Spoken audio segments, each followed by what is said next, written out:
সরেয়া প্রথমে সরেও তারপর সরেয়া। সরেয়া সরেয়া রসুই। আরে বোন, সরেয়া সরেও না তো, সরেও সরেয়া হবে। আচ্ছা থাকলাম না বাইরে, ভিতরে আসতেছি। না থাম। ওকে মাইনা নিলাম। তাহলে বলেন তো আপু, আপনি কি এত সুন্দর ডান্স কি আপনি নুরা ফাতেহা থেকে শিখছেন? বলবো না, পরে বাসায় ডাকাতি হবে। কার থেকে ডান্স শিখছে এইটা বলে নাকি বাসায় ডাকাতি হবে? এই জন্যই বলি মাইয়া মানুষের বুদ্ধি খাটের তলায়। আচ্ছা বাদ দেন আপু, একটা ডান্স দেখান তো দেখি। যে মাইয়া এত সুন্দর ডান্স পারে, না জানি তার পড়ালেখাও কত সুন্দর হবে। চলেন আপু সরে সরা বলেন তো। সরেয়া প্রথমে সরেও সরেয়া। সরেয়া সরেয়া রসুই। আরে বোন, সরেয়া সরেও না তো, সরেও সরেয়া হবে। আরে বাবা মেয়েটাতে কাঁচা। সর্বর্ণকে কাঁচার পাকা লাগে না রে বোন, মাথায় সাধারণ জ্ঞান থাকলেই পারা যায়। পড়ালেখা তো করো না, কালির অক্ষর তো ভিতরে নাই। না মোশারফ ভাই শুনলাম পড়ালেখাও করেছে। আপায় কোন ক্লাসে পড়েন জানি? 9-এ। 9-এ পড়স? তুই সরেও সরা পারস না? আরে বাবা মেয়েটাতে কাঁচা। ঠিক আছে, উনি যেইটাই পারে ওইটা নিয়ে আজকে তুলবো ঝড়। তা তো নয় যেন আগুনের গোলা। যতটা না ক্রাশ খেয়েছেন অতটাও ক্রাশ খাবেন না। আবার হাত পা গুলো একটু দেখেন, দেশি মুরগির হাত পায়ের মতো। All my friends are toxic, all ambitionless, so rude. ভাই রে ভাই, 2 মিনিট পার হয়ে গেছে, অথচ আজকে আমি যারা নিয়ে আলোচনা করতেছি তার তো এখনো পরিচয়ই দেওয়া হয়নি। বাই দা ওয়ে, আপনারা কি ওনাকে চিনেন না? ও মা বলেন কি, ওনার ভিডিওতে এত এত ভিউ, তাহলে দেখে কারা? দেখিনি। ইমন ভাই ঢপ মারেন কেন? সত্যি কথা বলেন তো, দেখেন কিনা? হ্যাঁ তাহলে এবার পরিচয় দেই। উনি হইতেছে জাট টিকটকার, নাম হইতেছে আমজুমান মেহেজাবিন। এখন প্রশ্ন করতে পারেন উনি করেন কি? কি আর করে, বাকি সবাই যা করে উনিও তাই করে, কিন্তু হ্যাঁ ওনার ডান্সের ক্যাটাগরিটা একটু আলাদা টাইপের। না ওনার ডান্সের কারণে আজকে আমি ওনাকে রোস্ট করতে আসিনি।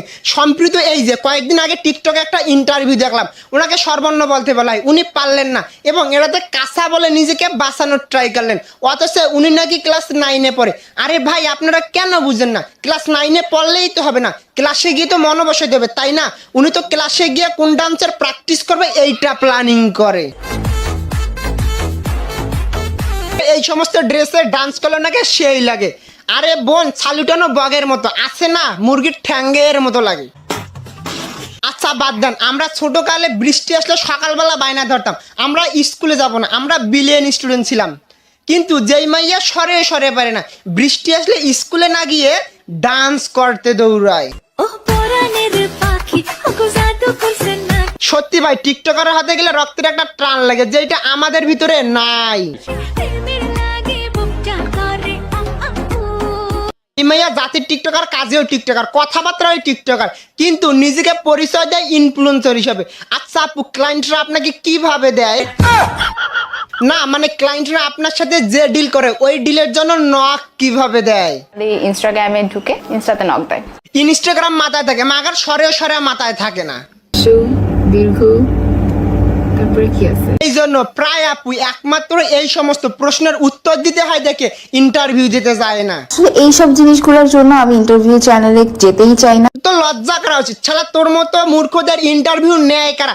তাদের তো লজ্জা করা উচিত। আসলে এইসব জিনিসগুলোর জন্য আমি ইন্টারভিউ চ্যানেলে যেতেই চাই না। আমাকে কোনো আজে বাজে স্টুপিড মার্কা প্রশ্ন করা যাবে না। টিকটকার তোকে তো কোনো আজে বাজে স্টুপিড মার্কা প্রশ্ন করেন, জাস্ট তোকে শুধু সর্বর্ণ বলতে বলা হয়েছে, যেইটা না পারলে বাংলা পড়াই যায় না। সঠিক বলেছেন। তুই একবার আমার কাছে ইন্টারভিউ দিতে আসতে পারবি? হার্ট অ্যাটাক করবা না তো? কিসের হার্ট অ্যাটাক? আমার কাছে ইন্টারভিউ দিতে আসলে টিকটক ছেড়ে বাংলাদেশ থেকে তোকে পালাইতে হবে।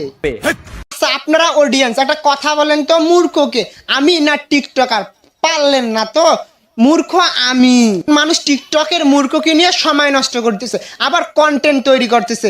যেই কন্টেন্ট তৈরি করে সেই তো বড় মূর্খ, যেমন হইতেছে আমি। লাঠি দিয়া নেটওয়ার্কের বাইরে হালাই দিব তোরে। এমনিতে শারীরিক সমস্যা, সরি আমার না, আমার মোবাইলের, এই কারণে কয়দিন থেকে ভিডিও আপলোড দেওয়া হচ্ছে না। ভিডিও কেমন লাগলো কমেন্ট করেন। ঠিক আছে, ভালো লাগলে লাইক করেন, পেজ হলে ফলো করেন, চ্যানেল হলে সাবস্ক্রাইব করেন।